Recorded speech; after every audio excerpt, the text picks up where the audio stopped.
Hello and welcome back to the United Devils podcast. After a short delay due to technical issues, we are back and we will be looking at United's goalless draws against Chelsea and Crystal Palace before looking ahead to Derby Day and AC Milan in the Europa League. With me today is Prashanth, and it is going to be a little bit of a depressing start because no football, no goals even. In the last three games, and unfortunately we won't be discussing all three. But Chelsea, a lot of people were disappointed with the result. And me and Joe on the last podcast, we both said we would take a draw as long as we beat Crystal Palace. So unfortunately, we are going to be looking in a more negative way at both of the results. Yeah. But to be fair, United actually pressed really nicely against Chelsea. They held a high line. They worked their defense. They pressed out of play because they like to play out from the back, Chelsea, but they do struggle still, I think, especially without Thiago Silva. So I think it was quite positive in that aspect, but I think the fact is that we couldn't really create as we would have liked. We missed the chances we did make, and Chelsea had one of the best chances of the game with David De Gea making one of those trademark saves against Hakim Ziyech. But Prashanth, well, firstly, were you disappointed just straight after the match, just regardless of the Palace game, but were you disappointed with the result, or you say you take that point and you take the clean sheet and the positives from the game? To be very honest with you, Arjun, more than disappointment, I was annoyed. If I have to use the word, I would use the word annoyed. And my annoyance started from the Sociedad game. Mm-hmm. As soon as we got 4-0 victory against Sociedad, and then we played Newcastle, we beat them 3-1, and then Sociedad, that whole 0-0, right? There was no drive from the team. There was no energy. There was no intensity which a Man United team should have. Then we've played Palace, Chelsea. The pattern has started now that there is no intensity in this set of players. You can blame it to fatigue. You can blame it to maximum number of players which Ole has used. But I agree with Gary Neville saying that United are sleeping, and with this sleep they might just lose out on top four, because as much as we are inconsistent as a team, the rest of the top four are inconsistent as well. But the moment they start finding consistency, right, it becomes a big issue. Now talking about the games, right, somewhere down the line I believe teams have figured out Bruno Fernandes, and Man United do not have a plan B, because all our attacks go via Bruno or Luke Shaw. Let's put it that way, that specifically to the left-hand side. And suddenly, I think teams have started to man-mark Bruno Fernandes, or they just take him out of the equation. And as soon as Bruno is out of the game, and we can look about all our results this season, the game which Bruno hasn't clicked, we don't click either. Then, of course, there was Pogba who came in between and then changed the game for us. But then we don't have Pogba as well now. So it's starting to get that time of season where you're worried that, who else now? Who else will stand up if not Bruno? Well, I think that's a huge point that you've mentioned there, and I think it's absolutely correct. I think Chelsea game and the Palace game, both teams against us used two defensive midfielders, which were against Bruno the whole time. I can't remember in the Sociedad game, but it felt like it was a similar formation. Newcastle, the same thing, and in the end, Bruno did get a goal and assist, but he didn't have the best game. And it is one of those things that he is being used. He's played 40 out of the 42 games available for United, and he's only not started one of the Premier League games. So it's obviously something that is that needs looking at. And the fact is that when you play someone against, like, say, Palace, it's a low block. I know we use the term low block on an occasion, but it's correct. And the thing is that we normally would then play Matic, who can play out, Pogba, who's a more advanced and creative midfielder, and then Bruno as well. And then that's when we start to things start to play better. Yeah. And so we missed Pogba because Fred was really not the player to use in that game. He really struggled, and it's not his type of match. And I don't know whether you can say that with confidence that, he can be a squad player. I think that's a fair statement of him. But he's not one that you can play against teams that are going to drop deep and try and press him when he's in possession. Arjun, am I hearing the name Jack Grealish somewhere? I just heard the name Jack Grealish in my head. Well, Jack Grealish isn't really an 8, is he? I mean, I would probably say, yeah. But what I'm trying to tell you is that we are so dependent on Bruno Fernandes in the sense to create spaces or passes, whatever you want to classify in terms of football, right? Then there is Pogba. When you talk about a number 8, you don't need a number 8. Sometimes a Jack Grealish drops so deep in midfield and then drives the ball ahead. He can dribble, he can pass, etc., etc. By no means I'm trying to say that United should sign Jack Grealish or whatever. That's not what I'm intending to. All I'm trying to say is that the kind of midfielders we have are all unidimensional. They're good at one thing and one thing only. For example, Nemanja Matic is extremely good in slowing down the game. Right. Then you have a Scott McTominay who's a box-to-box midfielder, but he can blow hot and cold most times. Of course, he's had a decent season. Bruno Fernandes is all about creating chances, creating spaces, etc., etc. Then what does Fred do? Just puts the progressive ball, nothing else. Yeah, I mean, I quite like Fred for when we play in the counter-attacking position, but I feel like him and McTominay have obviously made a really great partnership, and the way they play is complementary of each other. But the thing is that we would ideally like to be able to play a defensive midfielder that can do both of their jobs, Pogba and then Bruno. And then that would be the ideal situation, especially against a team like Crystal Palace. Sounds like music to ears, you know. Sorry? If it happens, it sounds like music to ears if it happens. Yeah. Well, the thing is as well is Van der Beek was injured as well. Mata wasn't playing. They could both offer a creative spark, especially in the Palace game, where I think probably one or two of them could have started, or Pogba as well, obviously. So it is something that we need to look at, and maybe when the squad is fully fit, think this won't be too much of a problem, because it feels like it's not much of a problem given the fact that we're the league's top goal scorers. We're one of the highest goal scorers in Europe this season, even with two misfiring forwards. And you can think about Martial and Greenwood not having the best of seasons or best of goal returns. I think Greenwood's got 4 goals total and Martial has 7. I mean, 7, which is a huge decrease on last season. So, you think about that and we're still scoring so many goals. And so, you've got to think, well, something's not quite right here. And it's obviously the fact that we're missing 3 midfielders. I mean, there was a point where our 3 midfielders that we played against Newcastle were the only midfielders we had fit at the club. So, that has to be a factor in that. But the fact is that United, against Chelsea, I think a point was creditable, especially the way they played was very positive. But certainly against Crystal Palace, it was not even close to that. I mean, it was Arjun, to be very honest with you, I didn't have a problem with the approach in the Chelsea game. I was okay. Forget the draw or the point. Right? I'm not worried about the points as of now. I'm just saying the approach in the game was okay. But that second half, right, which United played, I just put my head there and I was thinking, you're doing the same thing again and again and again. When you know it's not working, change the course of the game. And this is where I think Ole has to be blamed to a certain extent. That, if you have a set plan which you do against top 6 or, the first half of the table teams, if that's not working in the first 45 minutes, you have to mix it up somewhere. Now, suddenly Thomas Tuchel clearly knew what was going to happen from United. He knew that Lindelof to Maguire or Eric Bailly, whoever would play, would go to Luke Shaw to Rashford, Luke Shaw to Bruno to Edinson Cavani, or Martial or Greenwood, whoever plays. That pattern is fixed. That entire left-hand pattern is fixed, right? And on the right side, Aaron Wan-Bissaka would just run, win the ball, again pass it to Fred or Scott or Bruno, and then again the same mechanism. There has to be a change in pattern. And this is where I think Ole Gunnar Solskjaer has to find a different mechanism for this Manchester United. And I don't want to sound rude in this. There is a reason why Man City are where they are, because Pep Guardiola clearly understood that, his all-action, high-pressing, just running does not work anymore. What did he do? He brought out his defender in midfield so that they could control more of the midfield, get the ball and attack. You need to do the small tweaks here or there. And I'm sure Ole Gunnar Solskjaer and the staff would be thinking what tweaks can be done. Because, right, like I said, right, now it's like a blueprint. Anyone who plays United know what they need to do. Double mark Bruno Fernandes, shut down Luke Shaw. Let's see how they create that. Yeah. Well, I mean, I think that is the thing, is that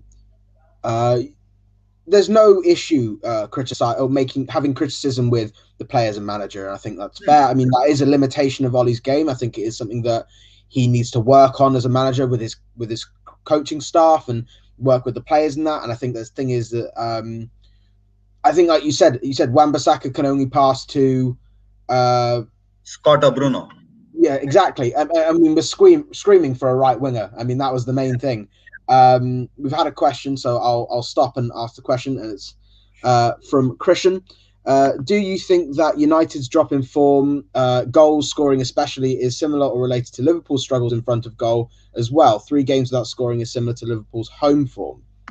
So, I mean, it's an interesting point that is that United really are in a bit of a bad patch, and they have been since going top of the table against Burnley. I think they've dropped. Correct. Only, yeah. We dropped 17 points. We dropped total 17 points out of available 31 or something. 31 or 33. Yeah, no, exactly. And I think that is something, and it is something similar to Liverpool's, because I think the thing is that obviously they're playing week in, week out. I think Liverpool probably have more, well, they obviously have had more injuries, but do you think it's a bit more that teams sort of realise the quality in their attack and then just decide to play relatively negatively? Because I was quite critical of Tuchel's performance. I mean, Tuchel's team, because you know it's going to be pragmatic, but you thought 5 at the back against United, okay, I get that. But then when you take off Hudson-Odoi for Reece James was an injury, but then you don't decide to bring on Pulisic or Werner till very late on in the game, which actually you could clearly see they could make the runs past the fullbacks and actually cause a lot of problems. Do you think that that is something that is happening, that teams are defending deep against the likes of Liverpool and United and hoping they just don't score? I think, Arjun, if you're playing a team like United, you can't play high press. You can't play a high line of defense either, because look at what is the strength of United. Our biggest strength is a counter-attacking system, the pace which our forwards have, and not to forget Edinson Cavani's movement between defense lines. If I don't defend deep, right, then I am giving my entire match in a platter to these forwards and saying, you know what, come and attack us.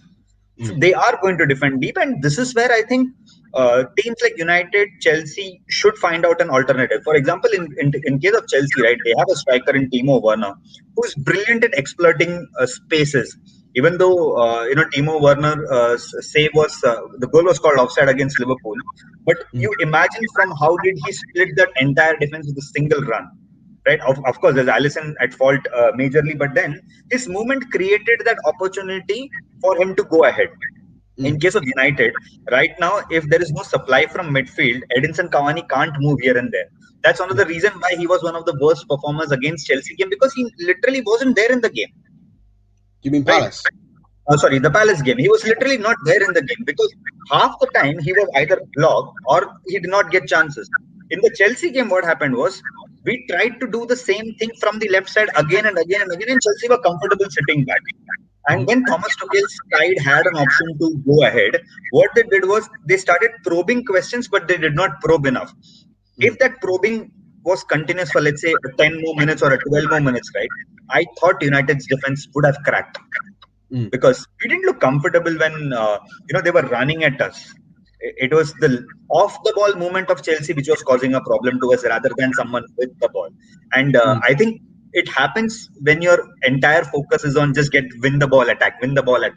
Because now we know you have to win the ball, so which may lead you to make a mistake here or there. And I thought Daniel James in that game decent. We thought we could have used his space, but we did not use him at all. It was just like, just give him the ball, let him run. Yeah. Well, I mean, I think he played an important role with Chilwell, who did want to get forward. And I think even if it was Marcos Alonso who was in there, he would have done a job there as well. And I think, if anything, if Marcos Alonso was there, he would have had a better chance going in attack.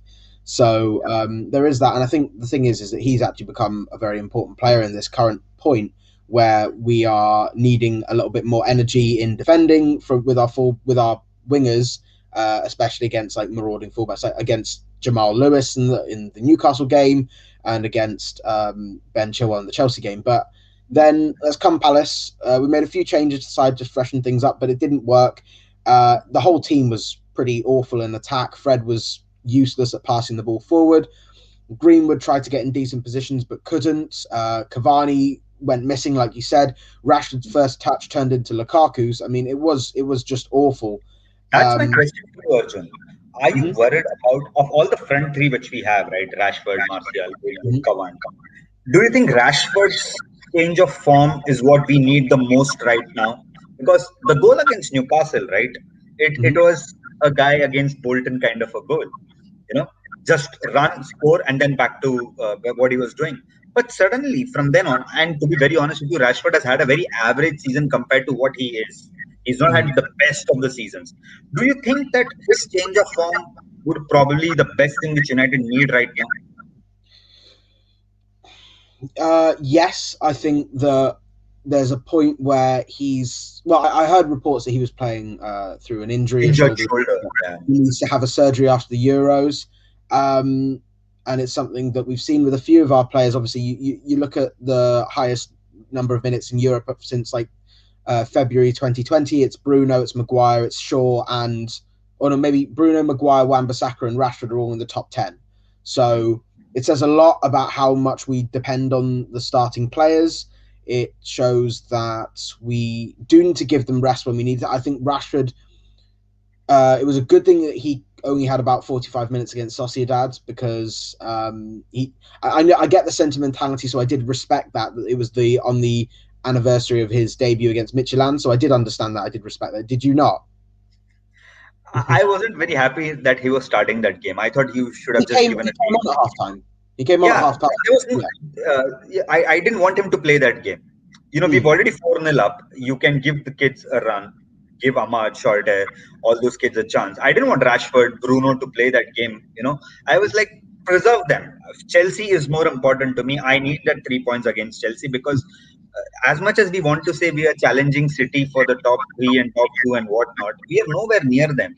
That 13-14 point lead is too much. We have to make sure that we are at least in a position where we say, you know what, we know we were not good enough to win, but we give them a run for their money. Right now, it's so comfortable for City. They can afford to lose 2 games, 3 games. And we all know that once they hit the ground running, there's no one who can stop them. While United are not in a position where they can say, I can lose 1 game, I can draw, because we've already drawn enough and we've drawn 3 continuous now. Yeah. You're right. Yeah, so I didn't want that comfort or the cushion to come to the season at this part. I would have been okay if we got this 3 draws in the start of the season because I know you can pick it up. The season is always funny. You can pick it up very quickly, but not now. We cannot afford draws anymore because I'm not saying when I say we cannot afford draws anymore, of course you can in statistical terms. Yes, you can. But that gap will widen so much. Then it'll be like Liverpool versus City last year. It was just over, and practically it's over as of now as well. As much as I would want to say, but at least give them a run for their money. Make them think that there is a team who's chasing you. Because the thing is that we're just a point behind the gap at the end of last season. So I think we were 15 points behind them at the end of the last season. We're 14 behind them now. So a win against them at the Etihad on their own backyard to stop them from getting 22. Right, 22nd win. That'll be the 22nd game, right? If they win or whatever, 22 games they won on the trot, right, City? Yes, yeah. That'll be it. Yeah. So if we can beat them to keep our away run going, to keep us within what would it be 11 points, so they'd have to lose 4 games. It seems inconceivable, but it would make a huge confidence booster for the team because obviously they haven't scored in 3 games, they haven't won in 3 games, so. It'd be a huge boost for the team. It'd be a huge momentum for the rest of the season. The final third, really. So it would be massive, but it's just about actually doing it. And I think the thing is that we need Rashford to really, really have his best game because honestly, him against if it's Cancelo going forward on the counter, he'll be perfect for it. If it's Walker, he can get the better of Walker because Walker makes so many mistakes. Penalty box. We already know that from England duty. If it is him, if it's not him, Cancelo's a very good player, but I think Rashford does have the pace on him. He does have the ability to drive past him. And if it's Zinchenko on the left, I think Greenwood's got him or James has got him, whoever it's going to be. We'll discuss that in a bit. But just quickly before we sort of move on, handball with Hudson-Odoi, yes or no? Yes. Of course. I mean, isn't that a basic rule of football that if the ball bounces, your front part of your hand touches the ball, forget it intentional, non-intentional. It's a handball. And on top of it, and I've seen a lot of people who are tweeting and saying it's not intentional. Ref was like, okay, whatever. I was like, it's okay. Then you try and hit the ball to me. I'll just stop it like this. Oh, I'm sorry, it was going on my face, so I hit it. Pogba I gave was a about to penalty, say, right? West Ham. Pogba gave a penalty. Was it West Ham gave? Right? Was it West Ham? Right? Yeah. If that was, if that was unintentional, and Ole Gunnar Solskjaer said that it was unintentional, whatever, it's the rules, etc., right? But that was a clear handball, and I really don't understand now. Is it the narrative of Lampard, Jurgen Klopp, which is playing in the mind of the referee, or do they genuinely not want to give Man United any penalty chance now? Because I don't know. on what reason are you going to decline that as a penalty? I don't know. I mean, was it that he pushed? He didn't push it. Clearly, he got the ball first. The ball touched, right? And you can argue saying that he didn't push the ball, it was not intentional, etc., etc. But the basic rule in football, what does it say? If the ball touches your palm, hand, whatever, it's a penalty. It was a penalty, and I still don't know why they did not give it. Yeah. Once it happens against United, and then against Liverpool as well. Liverpool were denied a clear. Do you think a clear penalty? Kante, his hand up like this, just waving obviously to the ball or something. Do you think there was a cross? That was a cross, and he just lifted his hand, and I was really like, close, but it was really close. but I still wouldn't give that a penalty because it was more of a reflex, right? And Kante's body was still in motion when he was trying to cover that ground. So it wasn't a penalty at that point of time. I would still give the benefit of doubt to N'Golo Kante, the nicest man, whatever the narrative fits the referees now. But the one against United, I remember I was watching the game and I just looked at my friend. He's like, "This time you didn't pay the refs, right?" And I was like, "Do not even get me started. Forget all the penalties." But these are the basic decisions which I think should be controlled now. Yeah. You have technology to take care of it. You also have a referee's perspective. And if you're not sure, right, you can at least once ask the player that did he touch it or did he not touch it. You didn't even ask the player. Even if the player lies, it's okay. But at least have the courtesy to ask him once and ask how does it feel. Well, I mean, interesting thing about that is that I can't remember where I saw it. It might have been the Telegraph or something, but they said they did a result on if VAR wasn't in football, who would have what would happen with the table. And interestingly enough, Liverpool would be a point to Champions League places, and United would be in no different position. So the idea of Manchester United is completely dead, really, from that perspective. City would again still be 14 points clear as well. So there is that. Yeah. But this season, right? This season, let's not talk about Man City. Let's just not talk about Man City. That team brings me depression now. Yeah. Except for in our preview, obviously, where we're going to But let's move on. We've had our poll result, and it is transfer news. Did have a combined 11 option, but that was second best to I think it was over 50% wanted Koulibaly or Jules Koundé or perhaps someone else. But the two players that we're most linked with that I find the most realistic, because I don't believe the Varane links at all based on what Real Madrid are like. But Kalidou Koulibaly, whose price has been halved in the last few weeks based on Napoli's bad form, the Europa League sort of falling apart, to around 40 to 50 million. Or Jules Koundé, who has a release clause of 70 million, but United will try and lower that to something around 50 or 60. Are either of those a good option for you, or would you say there's a different one you'd prefer, or even perhaps no one at all? Definitely, I would prefer someone at the centre back. I just don't want to have the same mentality of the defenders what we have today at Man United. And I'll tell you why I'm saying that.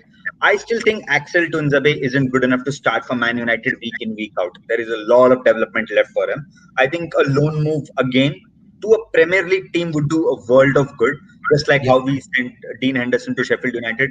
A team where he can play regularly, because I think he is sort of a player who needs his rhythm, and right now we can't offer him first team games week in, week out. That's the first. Eric Bailly, I don't know which Eric Bailly is going to turn up in what game and what side of the bed is he going to get up. How fit is he? We honestly don't know anything about Eric Bailly. Although we have extended his contract for a year, but we need to find a replacement for our centre backs, which is Maguire and Lindelof. I really like the Lindelof-Eric Bailly combination to a certain extent, because it looked like Lindelof was having Eric Bailly's back, we all thought it was the other way around. But Lindelof played the more matured role, and Bai was obviously the aggressor because of his pace. When I look into all these permutations and combinations, and if we keep, let's say, the price is only maximum 50 million, which we can pay, I would try and get Jules Kounde over Kalidou Koulibaly, 101%. For obvious reasons, one is his age. He's only 22. He'll be 23 soon. One of the most rated prospects in world football now. And we have seen Sevilla, how they play. Sevilla plays similar to Manchester United, but in a more diagonal manner. We play a very direct football. Sevilla play a lot diagonally. And Jules Kounde may not be the greatest in air as of now. Right, he's still got a lot of massive improvements to do in AL football, and also Spanish football does not play a lot of aerial balls. Of course, there is that part which can be developed. But what I really like about Jules Kounde is the fact that he can read the game very quickly. I was watching this interview with Rio Ferdinand and Pep Guardiola. He said something about Ruben Diaz, which is very important. And that's the same trait which I see in Jules Kounde. He said that when Ruben Diaz defends, right, he makes sure he calls his right, his left, and also his holding midfielder, asking him to move in the direction where the ball is coming. As a defender, you need to be aware of everything what's happening. Currently, none of United defenders are aware of it, including Harry Maguire. Harry Maguire, the maximum I have seen is a shout at Marcus Rashford, which happened in the Palace game, or to the left back or the right back, saying that look. That's it. If we don't have a leader or an organizer in defense, Jules Kounde may not be the leader, but Jules Kounde can read the game very quickly. And if we manage to sign Jules Kounde, right, Harry Maguire would look a lot better defender than what his numbers are suggesting, or what slack he gets from people saying that he's an 80 million overpaid, whatever, right? Whatever the controversy associated with it. Which leaves me with an interesting option. What about Lindelof? I would use Lindelof for European nights, because Harry Maguire, I think, as much as he can pass the ball, he can see the danger. Harry Maguire still seems the weak link in the defense. It's like a problem which we can't overcome. In order to accommodate Harry Maguire, we'll have to find another partner. I don't have any major problems with Lindelof apart from heading the ball. I don't think you can question Lindelof on his game reading. Lindelof reads the game very quickly. It is just the lack of pace along with Maguire's presence there which makes him vulnerable. So to eradicate that, you need someone who's fast, which is Jules Kounde. So if you sign Jules Kounde, either of Lindelof or Maguire would play. That's not a problem with me. Yeah, well, I think that's interesting. That I mean, obviously, I think right now, Bai and Maguire is a good combination for certain games, and also I think how long, Arjun? Sorry? For how long? For how long? Yeah, that is the other thing, is that he's not. But if he can, I'm just saying hypothetically, if he can stay fit, Bai and Maguire are perfect for aerially dominant players, because Lindelof's not quite there. But Lindelof and Maguire are a decent combination, and they have been against top six sides. And you remember last season against City both times, against Spurs, against Chelsea, they were really solid. And do you disagree? No, I completely agree with you. I completely agree. Your head like that, and I thought that meant you. No, I was just thinking that what you just said, right? Bai and Maguire. I was just thinking that you're right that way. If we can keep both of them fit, that's probably the ideal centre-back partnership what we have. But how long have we got both of them? Of course, Maguire plays almost every game, right? And Eric Bai, I honestly don't know what to expect from Eric Bai anymore. So I keep my expectations very low with Eric Bai, because I thought he played 3 games, suddenly he got injured. And then I was thinking to myself, then why did I rush him to play 3 games? I would have just played him one important game, give him rest. I don't know if you remember this, Arjun. There was Ledley King who played for Tottenham. And they used to play Ledley King like this, because he had a chronic injury in his knee, or I think it was his knee, right? For England, he had this injury. So they played him only in the important games, and he used to not train because he couldn't train. And I'm thinking to myself that should I use Eric Bai as that kind of a player? Of course, he's not Ledley King. But, but when you're so young, you're what, 25, 26, Eric Bai is 25, 26, and you still can't stay fit. And that's what is more baffling to me. And Lindelof and Maguire, as much as we criticize them, as much as we say them, they're not the ideal pair. Those two guys have done a decent job, and they have used maximum of their skill set and their potential. This is it. This is what they can offer, and we have to possibly accept it now. We cannot expect a Lindelof to win an aerial battle with Harry Kane. Right? Harry Kane will obviously win it, but Lindelof can still block it. And we can't expect Christian Benteke he will bully Lindelof in an aerial ball. There is no two ways about it. He has bullied so many defenders. But I also know for a fact that the same Lindelof and Maguire stopped Liverpool's front three. And mind you, forget if they are not on form or in form. That Liverpool front three is dangerous. Mm. We have seen it time and again. There is a reason why that team scored 190 odd points in 2 seasons. That front three is ruthless and merciless, and they just need small space to make half a chance look like a great pass. And City's front four as well. Yes, exactly. And I was about to come to City. Sergio Aguero has troubled us for donkey's years, right? These two people have kept Kevin De Bruyne and Sergio Aguero under check again and again and again. Possibly with the limited skill sets, this is what the best they can do. And that's why you need an upgrade over them rather than replace them. That's why I use the word upgrade rather than replace. Yeah, I think that's a crucial thing, is that undeniably they're both very good players, but we need just that tiny step up, I think. And I think you're right. I think Koundé over Koulibaly, especially the 7 or 8 year age gap, means that Koulibaly. I'm not trusting Napoli with a sale. Yeah, that's true. Well, I mean, they got rid of Jorginho and Higuain, so that's that. To be fair, Higuain banged them in for Juventus, but then big games he just never turned up, did he? Never turned up. And then it's like the same proverb which we always say, right? Never buy from Arsene Wenger. I am not buying from Laurentiis ever. Very true. Right. Well, we did say we weren't going to talk about Man City. Unfortunately, we do have to now. Manchester Derby is coming up tomorrow. It's such a huge game for United. If they can win, they can, just keep moving in a positive. Well, they can get back to a positive direction. They can score a goal, which they haven't done in, I think, it's almost 600 hours. But it's just a huge moment because they have to keep within the title race, even if it is dead and buried with 12 games left. City would have to lose a third of their games, excluding this one, in order to lose the title. But I was just thinking, Arjun. Sorry to interrupt. I was just thinking. Yep. At one point of time, I was thinking that City would lose points since Kevin De Bruyne is out. Not even my wildest dreams.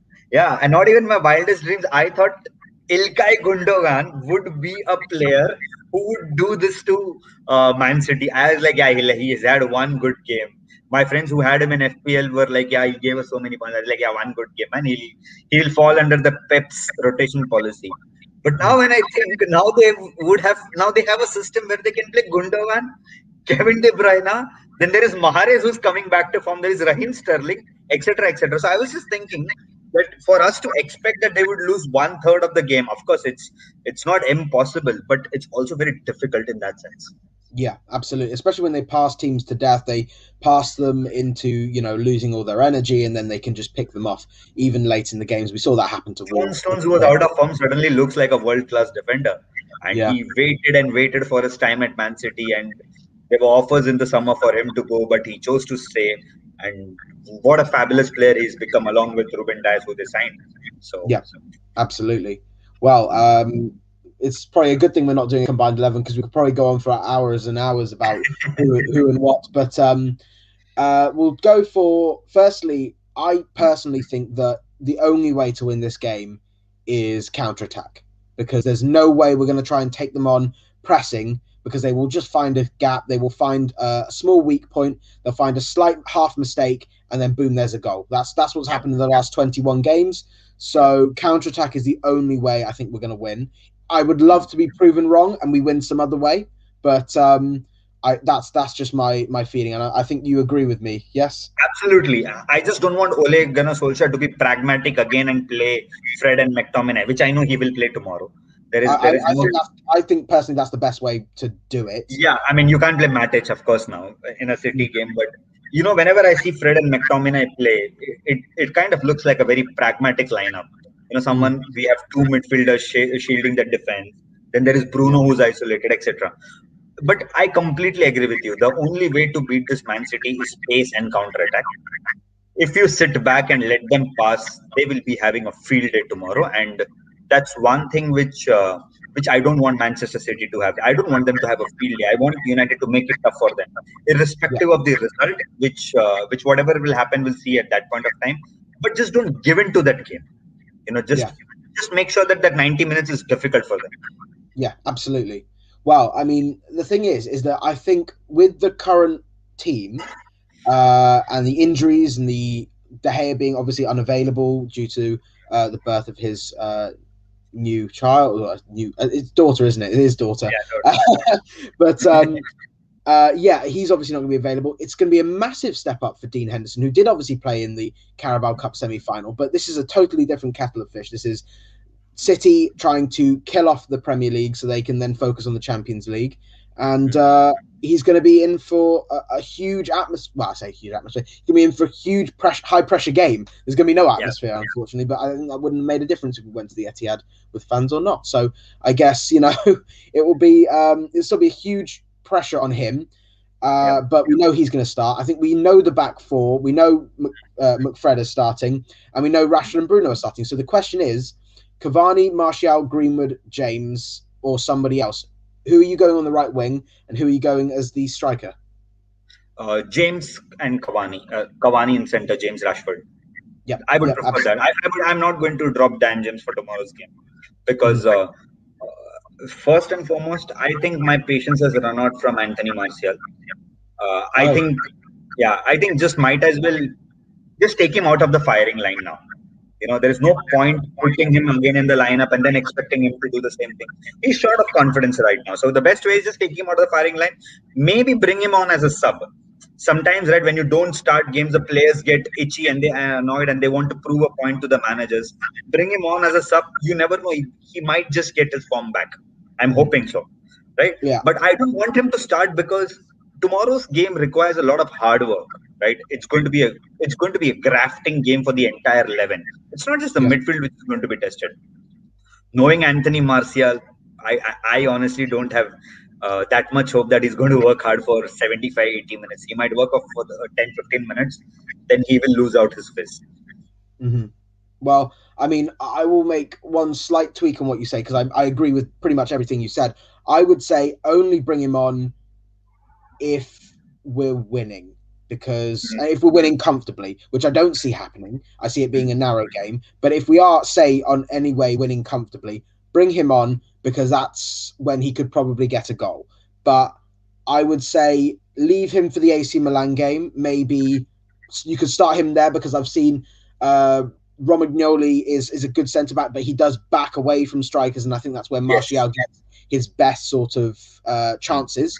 So I think that would be a perfect game for him to start, especially if we're starting Cavani for the full 90 against City. So I would probably just leave him for the City game, just have him on the bench, say, look, you're not going to start this game, you're not going to come on, you've got to prove yourself in the next match, otherwise it's going to be a very tricky last third for you. You think Ole Gunnar Solskjaer would use the same line what he said to Anthony Martial? I don't think so. I think he might. I don't think, Arjuna, and I'll be very honest with you why I think so. Anthony Martial likes cajoled. He likes being told things will be fine. Mourinho did this to him. He did not like it. He absolutely did not like it. So I don't think Ole Gunnar Solskjaer would do that. But what Ole Gunnar Solskjaer might do to Anthony Martial is that will tell him that I think you're good, but you're not good enough to replace James. So I am not putting you in. That might add fire to Anthony Martial saying that, my goodness, he really said that to me. I might go out and prove it wrong. Yeah. Strong words don't work with Anthony Martial is what my feeling is, because what you just said, right, that would have been this 101% the same way how Jose Mourinho would have told Martial. Yeah. Take 2 weeks off, rest. I want you fit for the next game. He wouldn't have liked it. But right now, he does not have a choice. He has to possibly find ways to get back his form, and this is one way. Bring him on when you're winning comfortably, or else, just put him for the Milan game. Yeah, absolutely. So I think that is going to be something that's going to have to happen. He's going to. I have a question for you as well, Arjun. Yeah, do you think the battle between Ruben Dias and Edinson Cavani will possibly decide the fate of both teams? Because I think that City defense without Ruben Dias is still a weak link. He's been a massive upgrade. And when last season everyone cried that you have not replaced Vincent Kompany, now they have. They have got a leader. They've got someone who is not going to take, that defense is not going to be bullied anymore. We used to bully City defense. When there was Otamendi, when there was Martin Demichelis, Rashford has got great memories with Martin Demichelis. We bullied that defense. But the City defense is not going to be bullied. versus a striker, which is Edinson Cavani. Let's hope that he gets the service tomorrow. It's not going to be just an aerial battle of Diaz versus Cavani. It's also going to be how Cavani positions himself in each game, because as much as we know, Guardiola studies his opponent to the detailing facts, right? Do you think that match is one which I think, as a viewer of football, would you be interested to watch the most? I'm interested in that. Yeah, I think that's going to be an interesting battle. Who's going to get the better? Who's going to make? Because he'll make runs in between him and Stones, or if it's him and Laporte, he'll make a run near post, far post. He'll try and find any kind of space he can find. And I think the fact is that our fullbacks are going to have to be really, really direct with their crossing. I think it'll be interesting to see how James does crossing wise to Cavani, because it'll be on his strong foot. So I can see him maybe putting a few balls in. But I'm also interested to see how the City wingers deal with United's fullbacks going forward, because I don't doubt Wan-Bissaka and Shaw will get forward more sure than Wan-Bissaka. But I'd like to see Mahrez tracking back Luke Shaw. That would be an interesting one. And Rashford then finding a bit more space with Cancelo. Maybe there'll be a 2-on-1. You never know, because Mahrez probably doesn't work as hard, like you say, as Sterling would or as Foden would. Perhaps that's why Foden might start. You never know. Yeah. But on the left-hand side, right? On the left-hand side, you're saying Foden. Yeah. I think Shaw, and maybe if Bruno can find a little bit of space. But I think Cavani versus Diaz and Stones, or Diaz and Laporte, is going to be a huge battle as well. I think it's going to be one of the crucial ones. But I think that left-hand side is going to Cavani. I'm really, really hoping Bruno shines for us tomorrow. Yeah. Bags a hat-trick against City after being told he can't compete in the against the big six. That will be possibly one of the biggest moments in his career. Like Dimitar Berbatov's biggest moment is to score a hat-trick against Liverpool at Anfield. So, yeah, well, absolutely. I just hope so. But are we predicting a 3-0, or are we predicting something a little bit less than that? I think it will be a draw, Arjun. I don't think United will win it. I don't think City. Yeah, I think I'll be another 0-0. We'll be too pragmatic. It'll be another big game. We'll just drop our guards like we have done throughout the season. Yeah. Well, I can also see that. I can see us being really, really compact defensive. I think it's going to be a good defensive performance, I hope. And I think we could create chances. It's just whether we take them. I could see it being a scrappy 1-0 for either side, really. But I'm going to say 1-0 United and really, really hope. So there we go. That'll be mine. But we'll go on to AC Milan now. We obviously don't know who's going to start. We don't know who's fit, really, in 6 days' time.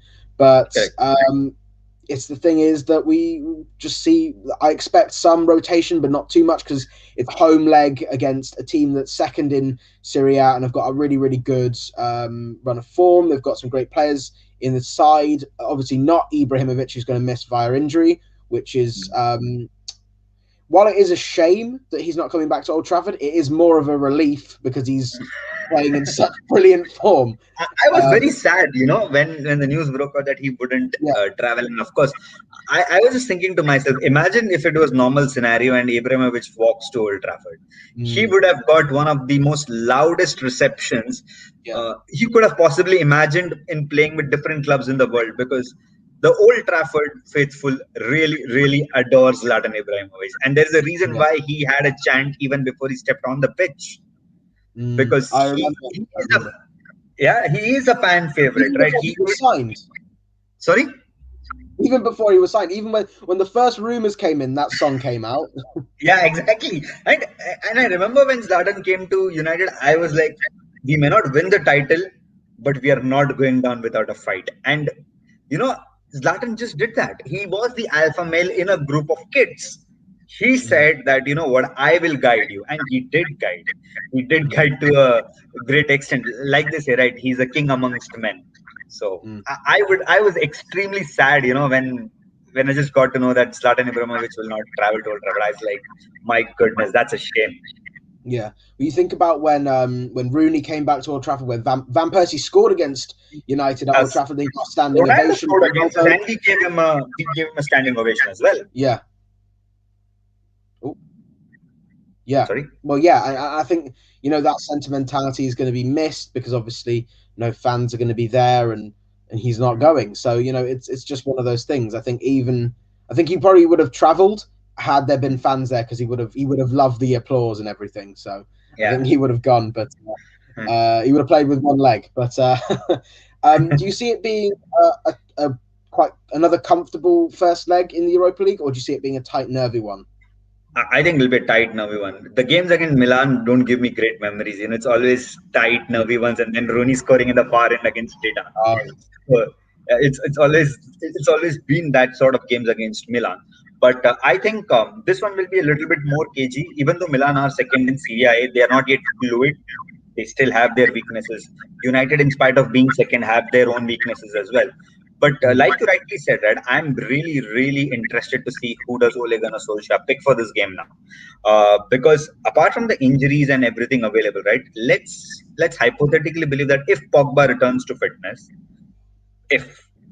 would you start him in this game against Milan, or would you just ease him in? Oh, right? I'd start him in this game. I'd start him heads on. Oh yeah. He's so crucial. And also, he knows how to play against Milan. We played against them for 3-4 years. 4 years, yeah. Yeah. So he knows exactly how to play against Italian sides. You saw that when he played against Juventus, a couple of years ago. So I think Mata's goal against in Turin, the Mata goal. Yeah. Great game, and Pogba had a fantastic game. Even in the 1-0 loss, he played brilliantly. Just no one else did. It was a bit of a shame. But it is. I mean, I think if he's fit to play, start him, kill the game off, give him a rest against Brighton, because Brighton play high press, high line, and risky to play Pogba there because he can get injured again. Yeah. Give him another week, because then in the end, it's only 2 weeks till the international break, and honestly, correct. I think some of our players need that 10 days off. They really do need a rest. It's a joke if they go to play this Euro qualifiers and everything, because it's again going to be 10 days of isolation, which all managers have vocally and spoken that, saying that, it's a joke. I'm not going to let go of my players and then wait 10 days for them in isolation and then get them back. Not happening. Yeah, I know. And the thing is that they're all playing 3 games in the space of 7 days or something. 7 days. Yeah, and it's not, it's like England. Oh, we're going to go and play Albania, San Marino, and Poland. It's like, whoopee doo. Why? What? I know it's the World Cup qualifiers, but they could do that, from September or something, when things are a little bit more settled, when the fixture list isn't so crammed. Like that extra 10 days, that extra weekend would be huge. If they did that as like a 5-day break from the Premier League, like the winter break they had last year, that would be perfect. But unfortunately, it's not to be. Let's just think. Is there anything else we need to discuss? Is there anything else you want to discuss before we finish? One last question from my end, at least. Let's forget about Rashford's struggle, Martial's lack of form, Maguire. We have almost spoken about everyone, but yet we haven't spoken about one gentleman who's doing brilliant for West Ham after all the slack he's received. Right. I just want to ask you that, is it time that we think Jesse Lingard is not United quality and he's good for teams like West Ham or mid-table teams where he is bigger than most people around and the team can be built around him? Or you think we should still think of him as a squad player and we can use him here or there? Yeah. Well, I think me and Joe talked about it last week, and I think we both came to the consensus that Lingard is one of those players where the limelight, when it's a little bit dimmer, is a little bit better as a player. When the team is built around him and his sort of way of football, it suits him perfectly. So I think West Ham would be a perfect scenario for him. I think there's a few others in the team, that have left, that have shone in a smaller limelight, like Smalling at Roma. Young has been better at Inter Milan. Matthew Darmian has been good. Darmian, Blint, Evans, who else? Hernandez as well. Although I think that was a mistake more than the pressure. Really? But Hernandez sale was a mistake. 7 million for him, and he scored 20 goals against for Leverkusen. Yeah, I think it was a mistake, especially when we couldn't score goals under Van Gaal. Yeah, under Van Gaal it was very different because Hernandez wouldn't fit in Van Gaal's philosophy or whatever. And also we forget that we signed a world-class striker in Radamel Falcao who obviously didn't click. right? But I do understand what you say. 7 million is bargain for anyone. But then his career from then on just went down a little. It didn't do great to his talent, natural talent. Sure, I mean, but I still think he could have got, he would have made an 15 impact. million. Sure, his movement was exceptional. So, I mean, that is that. He still is exceptional. The other day I was watching some highlights and I saw, how is he still playing? Then I was like, how old is he? Then I was, oh my God, he's just 32. He's got a lot of time. I think he went to Sevilla and then he recently moved to MLS now. LA Galaxy, if I'm not wrong. Yeah, he's at LA Galaxy, Yeah, but, I just was seeing some highlights and I was like, my goodness, it's been long. It's been so long, my old friend. Yeah, well, there he is. Yeah, I mean, it's one of those ones that's given us some good moments. But back to Lingard. Yeah, I think absolutely. I think, if we can get a decent, I think it's worked for everyone because Lingard is now playing football. He's loving life. United will probably get a bigger transfer fee in the summer because of his form wherever he goes. But and I think he'll be better for it, and the club can then use the money for other sort of investments, which hope paying the debts. Yeah. Like Joel Glazer's new Lamborghini or something like that. I don't know. Or Brady's new contract. Yeah, absolutely. But it's one of those things where I think. But you're right, Arjun. Sometimes there are players who are better when the limelight is on them for a smaller team, and they do well for them. With Lingard, with West Ham, the biggest advantage what Lingard has is he's got players who are similar to him, yet a little bit quicker than him. Someone like Antonio. Antonio is a very quick forward. So all Lingard has to do is just release the ball. Antonio will get it. Then there is Thomas Souček. There is Kofel in the defense who's doing pretty well for them. Of course, if he can convince Declan Rice not to join Chelsea, that'll be brilliant. Yeah, hopefully he'll get to join a red team, maybe. I don't know. Yeah. But, it's going to be an interesting week for United. I think it's probably going to be a make or break. If they lose both these games or draw both these games, they're going to be in for a really, really difficult final third because I think, drawing at Old Trafford for a second game in a row, drawing 3 away games, drawing 5 in a row would be an awful run. I think they have to bounce back. They have to score early against City because that would send the momentum, through the team. It would send and City don't respond well in such situations. Suddenly they panic because not a lot of teams have scored against them. I think no team has scored against them in 20 games, right? Did anyone score against City? Yeah, Wolves did, West Ham, Chelsea. I think they've only conceded 4 goals. They've got as many goals, right? Yeah, I just don't remember this. Yeah. They didn't concede first, right? I think most games they have taken the lead. Yeah, I think they've not conceded the first goal since that run. So exactly because it was Salah as well. That was it. Salah's penalty. Even I think the Wolves game was an own goal from Dendoncker, right? There was an own goal. They scored that. Yeah, they scored that one. And they just decided that we will open a shop and then we'll steamroll them. Yeah, that Wolves game, right? I remember watching it and I was like, we have to play them in 2 weeks. My goodness, what am I going to do? Yeah, well, it's going to be tough, but hopefully we'll have some positive things to talk about in the next one, because if not, it's going to be quite depressing for the next bit. But that is all we have time for this week. Thank you for listening, and thank you for joining me, Prashant. Like I said, hopefully we'll have positive things to talk about, but you never know. I mean, things can go one way or the other with this year in football. But if you have any questions or any topics you'd like for us to discuss, please comment below on the Twitter poll or on the live chat. And if you enjoyed this, please like this video, subscribe to our channel, and follow